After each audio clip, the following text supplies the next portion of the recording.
네, 감사합니다. 그럼 오늘 함께 나눌 공과 보도록 하겠습니다. 오늘 312쪽에 있는 제 48과 네, 도전하는 정의, 불의에 대항하기입니다. 오늘 48과는 도전하는 정의, 정의에 대해서 계속 이야기를 하고 있는데요. 오늘은 이제 불의에 대항하는 정의에 대해서 함께 보도록 하겠습니다. 세기 말씀 다 함께 보겠습니다. 함께 읽겠습니다. 시작. 기록된 바 내 집은 만민이 기도하는 집이라 칭함을 받으리라고 하지 아니하였느냐. 너희는 강도의 소굴을 만들었도다. 아멘. 오늘의 이룰목표 한번 보도록 하겠습니다. 313쪽에 있는 이룰목표 다 함께 읽겠습니다. 1번 시작. 정의는 불의한 사람에 대하여 아니오를 말할 수 있는 것임을 알게 한다. 2번 정의는 공동체 안의 차별과 불공정 문화에 문제를 제기할 수 있어야 함을 알게 한다. 3번 정의는 개인적 차원을 넘어 사회 구조적 차원을 꿰뚫어 볼 수 있어야 함을 깨닫게 한다입니다. 그래서 오늘은 이제 정의라는 게 우리 말 그대로 도덕적이다, 질서가 있고 사람다운 삶이 필요하다라는 거에 정의가 있다면 좀 더 적극적인 정의, 정확히 말하면 불의와 대항하는 정의에 대해서 오늘 함께 말씀을 나누겠습니다. 말씀 함께 보겠습니다. 마가복음 11장 15절부터 18절 함께 읽는다. 이 내용은 간단하게 말하면 예수님께서 성전을 정화시킨 성전 정화 사건입니다. 예수님께서 이제 예루살렘에 가셔서 성전에 가셨는데 성전이 완전 매매상들 시장통처럼 되어 있으니까 그 가운데서 그것을 다 막 던지시고 다들 그들을 쫓아내신 이야기가 바로 이 마가복음 11장 15절부터 이야기, 즉 성전 정화 사건입니다. 따라서 이번 과에서 우리는 불의한 세상에 대하여 목소리를 내는 정의에 관하여 살펴볼 것입니다. 이 세상은 나의 소망과 상관없이 불의하고 차별적인 구조 속에 있습니다. 그러므로 정의로운 사람은 불의한 사람에 대하여 문제를 제기할 수 있어야 하고, 그는 불공평하고 차별적이고 억압적인 문화에 대하여 불편함을 말할 수 있는 사람이어야 합니다. 나아가 그는 불의한 개인을 낳는 불의한 사회 구조, 제도, 체제 메커니즘 속을 꿰뚫어보는 사람입니다. 내용을 말하면 이제 불의한 사회들을 우리가 어떻게 그리스도인으로서 어떻게 볼 것인가, 참고 인내할 것인가, 그냥 그 가운데서 넘어갈 것인가, 이 문제에 관련해서 좀 더 말하면 사회정의에 관련된 좀 말이라고 이해하시면 되겠습니다. 우리 313쪽에 1번 다 함께 읽겠습니다. 시작. 정의로운 사람은 불의한 사람의 행위에 저항합니다. 정의는 이 세상의 불의와 폭력과 부조리에 대하여 민감하고 예민한 감각입니다. 한번 밑줄치겠습니다. 정의는 이 세상의 불의와 폭력과 부조리에 대하여 민감하고 예민한 감각입니다. 네. 정의로운 사람은 힘없는 자가 힘 있는 자에게 억압을 당하고 높은 자가 낮은 자에게 폭력을 행하는 것을 견딜 수 없습니다.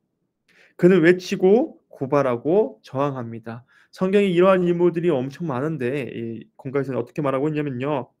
엘리야는 아합의 불의에 저항했고, 아합이 어떤 불의를 했죠? 우상 숭배도 있지만 포도원을 빼앗는 그런 불의를 저지르지 않았습니까? 왕이라는 이름하에 하나님께서 함부로 그 땅의 지경을 바꾸지 말라 했는데 자기가 그 가문도 아닌데 그것을 빼앗고자 일부러 거짓 증언하기 위해서 나봇을 죽이고 그 땅을 차지하는 이야기. 그리고 이사야는 므낫세의 우상 숭배를 참을 수 없었고, 아모스는 불의한 고위공직자들을 고발했고, 나단 선지자는 가늠한 다윗을 비판했습니다. 즉 우리가 정의롭다, 주님 안에서 주님께서 우리에게 원하시는 게 공의와 정의가 이 땅 가운데 흐르게 하라라고 호세아를 통해서 말씀하셨는데, 그 안에 정의라는 것은요, 우리가 잘못된 것을 잘못됐다고 말할 수 있는 첫 번째 그 단계가 필요합니다. 그러려면 그 감각이 깨어 있어야겠죠. 전통이야 갈래야 어쩔 수 없어가 아니라 왜 이렇게 되어야 되는 것인가에 대한 물음, 그런 제기가 우리 삶에 필요하다는 것입니다.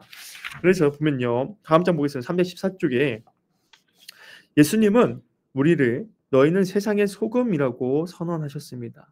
소금의 본질은 음식의 맛을 짜게 하여 유지하는 것입니다.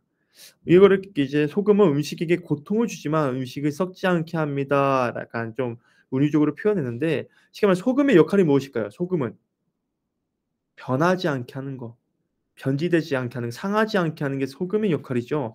우리가 알고 있는 바닷가 바닷물에서 가면 소금이 별로 없습니다. 근데 그 별로 안 된 소금이 바다에 자정작용을 할 수 있도록 도와주는 것처럼 우리가 이 세상에 소금이다라고 우리에게 말씀하신 주님의 마음은 우리가 그 가운데 잘못된 것에 대해서 우리가 말할 수 있는 존재가 되어야 한다라는 것이죠.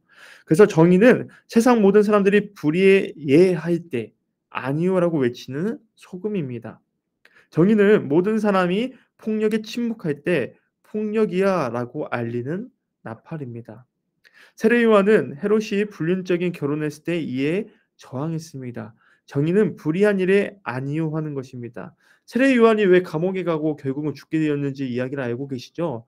헤롯 왕이 자신의 동생의 아내를 취하니까 그거 가지고 그것이 마땅치 않다, 잘못됐다, 이건 안 된다라고 하니까 거기에 대해서 감옥에 처하고 결국은 그 딸인 헤로디아가 그 소원을 빌어서 결국은 사형을 당합니다.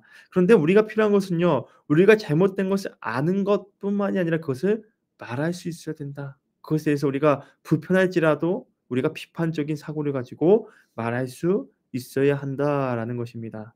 우리 2번 보겠습니다. 정의로운 사람은 불공정과 차별의 문화에 저항합니다. 전에 있던 거는 개인에 대한 저항이었죠. 예를 들면 므낫세에 대해서, 예를 들면 아합에 대해서, 헤롯 대왕에 대해서 개인에 대한 저항이었다면, 두 번째는 이 문화에 대해서 우리가 어느 정도 저항할 줄 알아야 된다라는 것입니다. 정의는 불공정하고 편파적인 문화를 싫어하고 차별과 혐오의 문화에 저항합니다. 정의로운 사람은 불공정한 판단으로 억울하게 기회를 박탈당하는 것에 분노합니다. 정의로운 사람은 누군가 집단에서 따돌림 속에서 차별당하는 것을 슬퍼합니다. 정의로운 사람은 다른 지역의 사람들, 다른 인종의 사람들, 다른 종교를 가진 사람들, 다른 이념을 가진 사람들을 혐오하거나 차별하지 않습니다. 네, 아모스는 당시 극상층 5%의 최고의 공직자들이 자신들만의 최고급 문화를 누리는 것을 고발했습니다. 이 아모스 당시가 상당히 이제 북이스라엘은 상당히 전성기라고 할 수 있는 시기였습니다. 즉 풍요로운 시기였죠. 그런데 문제는 그 안에서도 저 최상층에 있는 최고의 공직자들은 그 다른 사람들, 어려운 사람들이 어떻게 살든 상관없이 자기의 향락, 사치를 위해서 살았다는 것입니다. 그들은 상하 침대에서 잠을 자고 어린 송아지 고기로 식사를 하고 비파 소리에 맞춰 노래하고 대접으로 포도주를 마시며 귀한 향수로 몸치장을 하는 자들입니다. 그러나 그들은 백성들의 환난에 대해서는 근심하지 않습니다. 여기 밑줄 한번 쳐주시기 바랍니다. 정의는 나의 자유가 다른 사람에게 고통을 주는 것에 불편해합니다. 우리가 보통 커가면서 깨닫는 게 있습니다. 어린아이와 어린애 차이라고 제가 생각하는 부분은 어린아이는 하고 싶은 건 꼭 해야 돼요. 먹고 싶은 건 꼭 먹어야 되고 자고 싶을 때 꼭 자야 합니다. 본능이죠. 본능에 따라서 행동하지만 우리가 사회적 책임을 가졌다 또는 어른이 됐다, 우리 사회적 인간이다라고 말할 때 우리는 어떤 걸 알게 됩니까? 나의 자유, 나의 권리를 추구하다가 다른 사람에게 피해를 줄 것 같으면 그 안에서 우리가 절충하고 때로는 참고 때로는 그것을 내가 손해를 감수하더라도 그 가운데 사회의 안정을 위해서 우리가 나아가는 것이 필요한데 문제는 이때 당시는 이제 이스라엘 하나님의 백성인 그들조차도 그런 문제에 관심이 없었다는 것입니다. 그냥 나만 잘 살면 돼. 나만 잘 먹으면 되고 우리 가족만 행복하면 된다라는 그런 마인드, 사고방식이 바로 정의롭지 못한 사회를 만들었다라는 것이죠. 그래서 밑줄 한번 더 쳐주시기 바랍니다. 정의로운 사람은 성경에 말하는 정의로운 사람입니다. 이웃이 고통받는 것을 보면서 자신들만의 행복을 결코 즐거워하지 않습니다.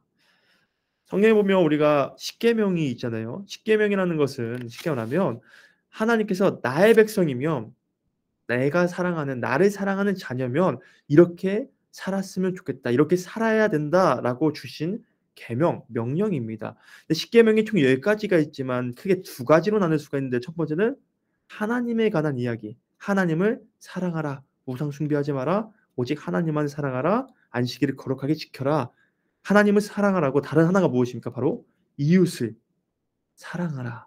거짓말하지 말고 음란하게 간음하지 말고 살인하지 말고 도둑질하지 말고 거짓 증거하지 말고 다 이웃에 관한 이야기입니다. 즉 우리에게 주님께서 원하시는 건요. 하나님을 잘 믿는 것뿐만 아니라 가장 중요하지만 뿐만 아니라 그거와 동일하게 중요하게 여기신 것은 그 이웃들 함께 살아가고 있는 사회 속에서 우리가 얼마나 사랑하며 즉 정의라는 것이죠. 사랑하며 정의롭게 살아가느냐 이것 또한 주님께서 중요하게 여기신다는 것입니다. 그래서 정의로운 사람은 이웃이 고통받는 것을 보면서 자신들만의 행복을 결코 즐거워하지 않는다라는 것이죠. 우리 3번 보겠습니다. 315쪽에 3번의 내용 보겠습니다. 정의로운 사람은 불의한 사회의 구조를 꿰뚫어 봅니다.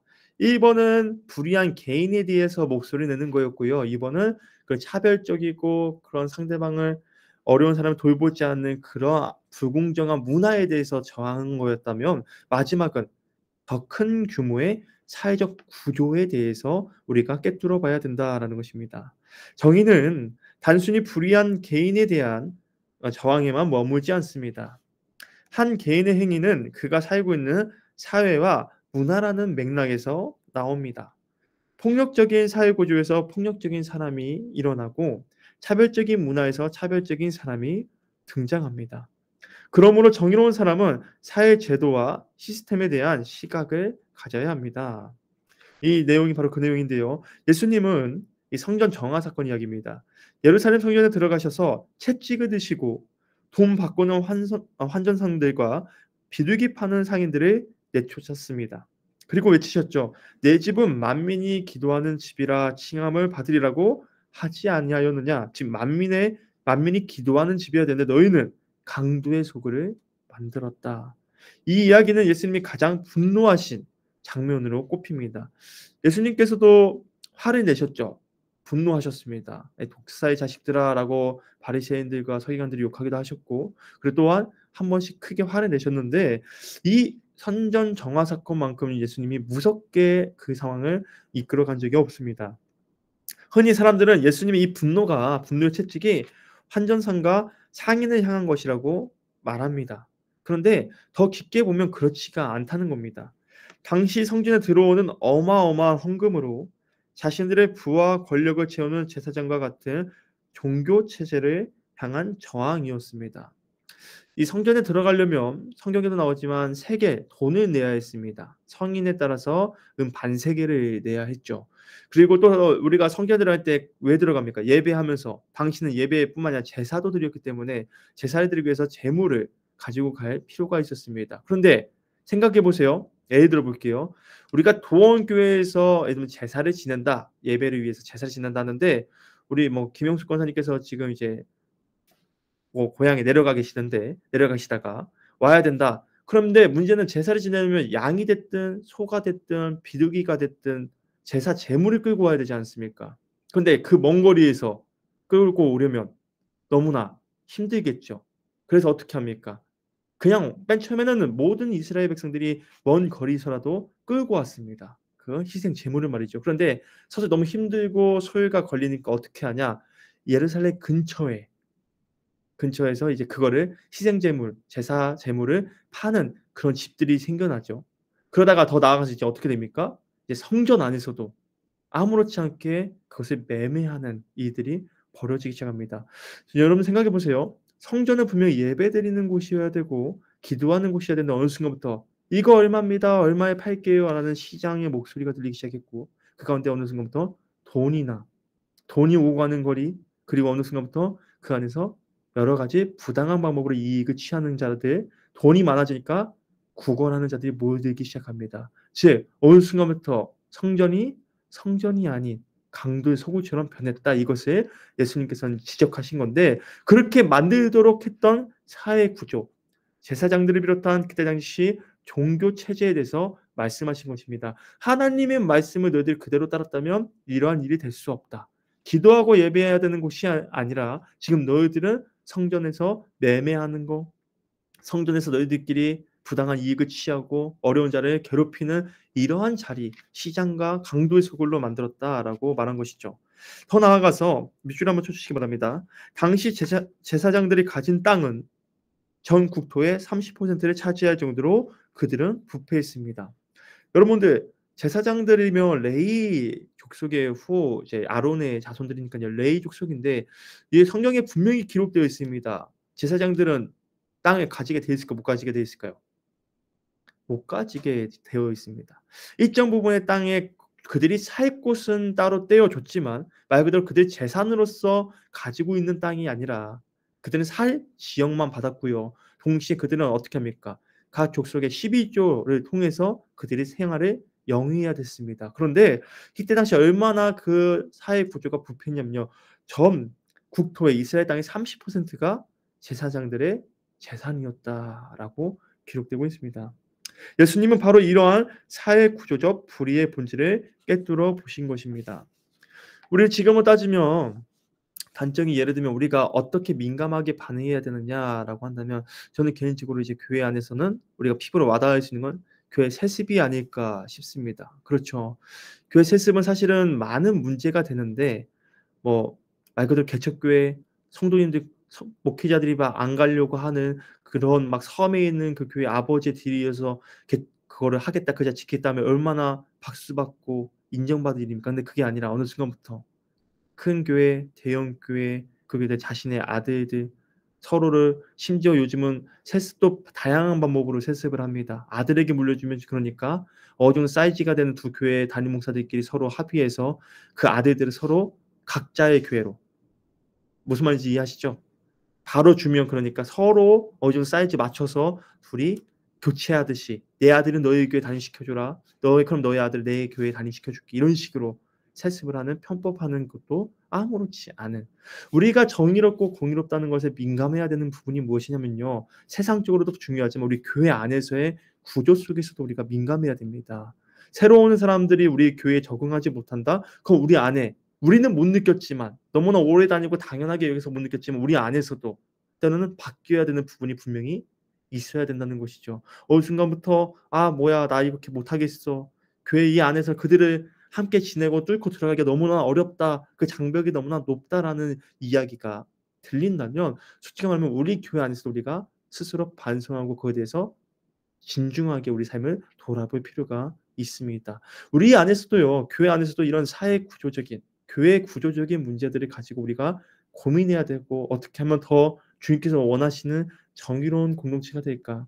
주님께서 원하시는 누군가가 차별받고 소외받거나 아니 교회에 큰 병이 드는 이런 아무렇지도 않은 전통과 관련하는 문제 속에서 우리가 어떻게 조금 더 나아갈 수 있을까라는 것을 우리가 고민하면서 신앙생활을 해야 하고요. 거기서 이건 아니다라고 할 때는 아니다라고 말할 수 있는 그런 사람들이 되어야 합니다. 그것이 따라서 교회에서 괜히 목소리를 내면 분란만 생기고 분열만 생기고 저는 기도만 하겠습니다. 저는 뭐라 하지 않습니다. 각자 사람의 마음에 주신들 하는 건데 문제는 아닌 거의 부분, 잘못된 것에 대한 부분은 이야기를 할 줄 알아야 됩니다. 우리가 교회 안에서 교회가 더욱더 건강하게 되기 위해선 싫은 얘기도 할 줄 아는 문화를 만들어야 되고 그것을 기꺼이 받아들일 수 있는 그런 분위기도 만들어야 됩니다.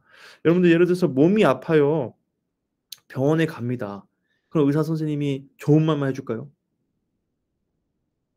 긍정적인 말? "아유 나을 겁니다. 나을 거예요." 안 그러죠. 때로는 호된 말도 합니다. "이렇게 가면 안 된다고. 이런 술 먹는 거 담배 피는 거 나쁜 식습관 다 고치셔야 됩니다. 운동해야 됩니다." 솔직히 듣기 싫잖아요.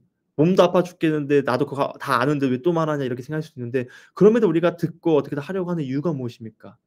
의사 선생님 말이 우리를 죽이는 말이 아니라 어떻게든 살리고자 좀 더 건강하게 만들고자 하는 말인 걸 알기 때문입니다. 그래서 우리 교회도요 때로는 아다르고 어다르라고 하지만 우리가 그것을 받아들일 때 우리의 기본적인 마음은요 이것이 주님께서 우리 공동체를 더 좋게 올바르게 정의롭게 세워가기 위해서 주시는 상황이구나 말이구나 좀 더 진지하게 감정적으로 받아들이는 것이 아니라 그런 시각을 가지고 여러분들이 받아들일 수 있기를 주님의 이름으로 축복합니다.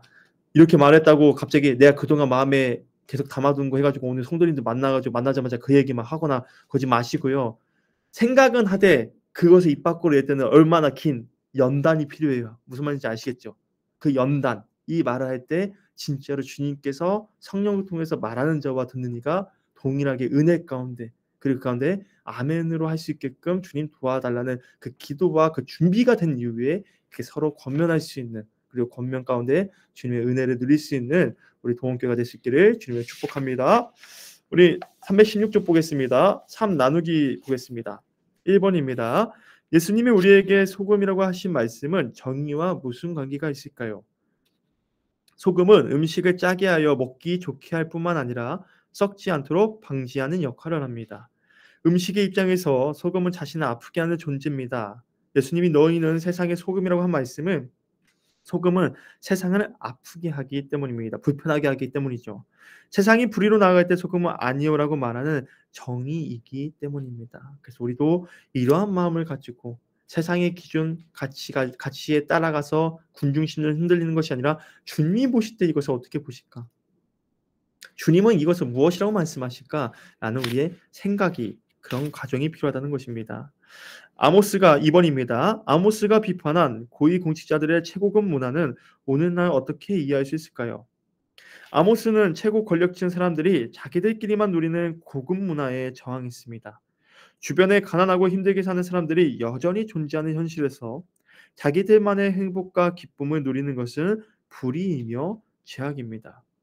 오늘날 끼리끼리 문화는 공동체 안에서 차별, 왕따, 혐오, 배제로 나타나 소외된 사람들에게 큰 고통과 상처를 주는 불의한 문화입니다. 우리 교회 안에서 서로 사람들이 모인지라 나와 성향도 잘 맞고 성격도 너무나 나에게 잘 맞고 음식 좋아하는 거 다 나와 잘 맞는 사람도 있는 반면 때로는 진짜 나와 안 맞는 사람도 있습니다. 그런데 우리가 기본적으로 가져야 될 입장은 무엇이냐면요. 그렇기 때문에 난 친한 사람들끼리만 지내다가 편하게 이렇게 지내면 돼가 아니라 그 가운데 어떻게 하면 우리가 함께 잘 지낼 수 있을까?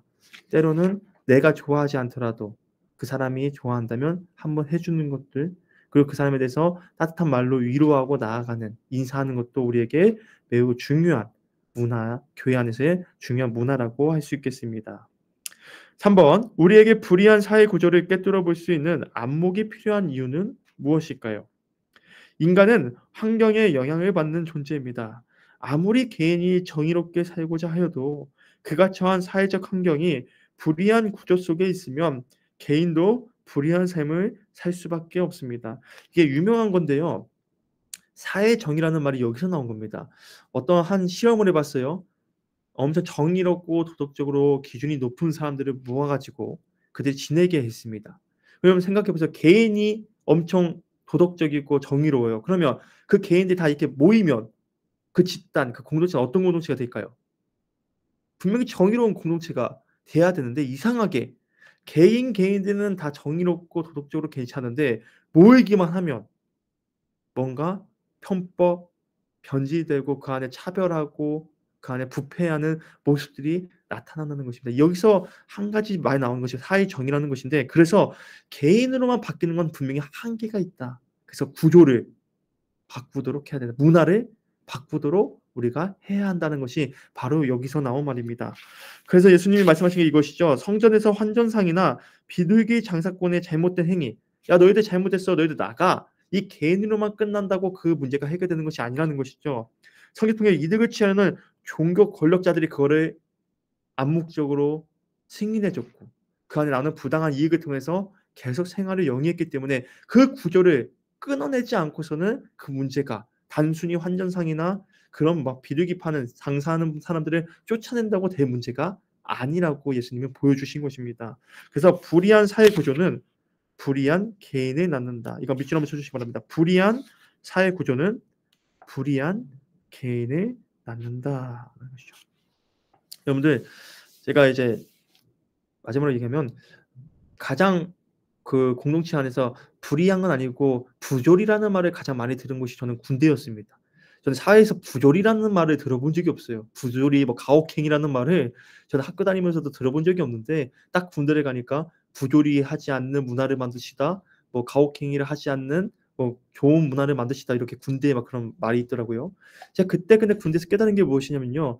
군대 안에서도 진짜 좋은 사람들, 진짜 내가 같은 사람으로서 이 사람은 교회를 안 다니는데도 이렇게 대단하구나라고 존경하는 사람들이 한두 명이 아닙니다. 꽤 많았어요. 그런데 문제는 그들이 그 집단에 속해 있으면 어떤 모습이 나오면요. 나쁜 모습들을 배우고 그 가운데 당연하게 그게 아무렇지 않게 그것을 받아들이고 그것을 이어서 합니다. 분명히 이 사람은 평상시 진짜 좋고 잘하는 사람인데 술만 먹으면 누군가를 때리는 사람을 제가 만났습니다. 부상한 중에.